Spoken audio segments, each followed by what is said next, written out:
Hey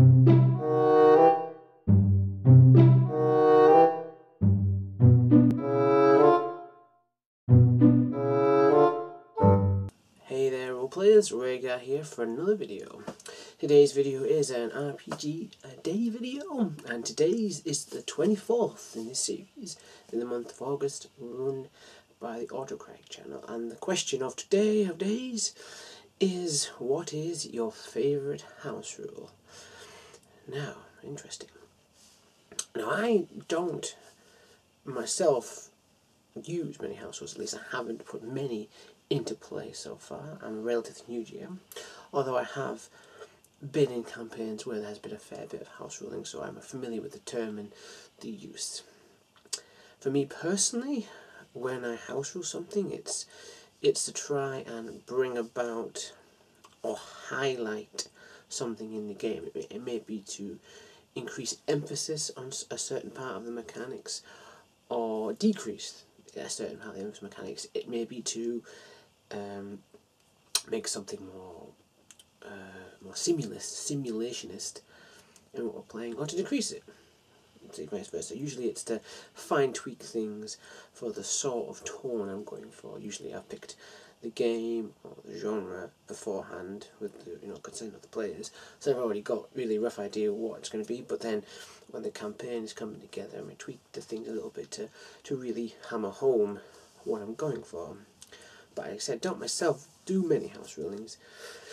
The one I do most often is if I'm not attempting any kind of simulation game where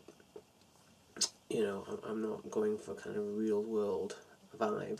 I usually house rule some of the encumbrance mechanics down and make it a bit more simpler and less of a faff on.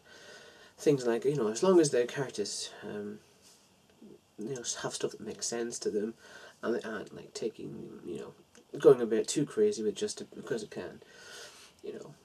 I won't make an exhaustive list of things and weights and stuff just to match up to a stat. I just no. Let's get to the fun part. We do things and adventures happen and drama happens within the context of the game, not around the players. I'm not really a fan of play drama, but it's all about focusing in on what I want to do when I house rule. For me, that's when I house rule. I don't do it quite often. I don't do it often, that's what I'm trying to say. But yeah, that's pretty much it. I only tend to do, that's the most common one, is encumbrance. I've seen quite a lot of house ruling to streamline mechanics, or to maybe alter the way XP works and how advancement works, to try and, if you're going for quite a long run campaign, you want to maybe space out a little bit more, and slower developments. All things, house ruling things where you need to have something, like you can't just pick up another language, you have to actually spend time learning it in the game, that sort of stuff. I can understand that, but for me, it's mainly like streamlining stuff.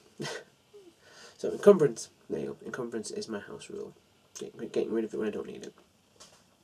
So unfortunately, that's a pretty short answer today. Nothing really too in depth for me, unfortunately. I say it's not really my area. House ruling is something I do a lot of. But I hope you've enjoyed listening to me talk about the ones I have done, and will join me tomorrow for another RPG a Day video. Until then, guys.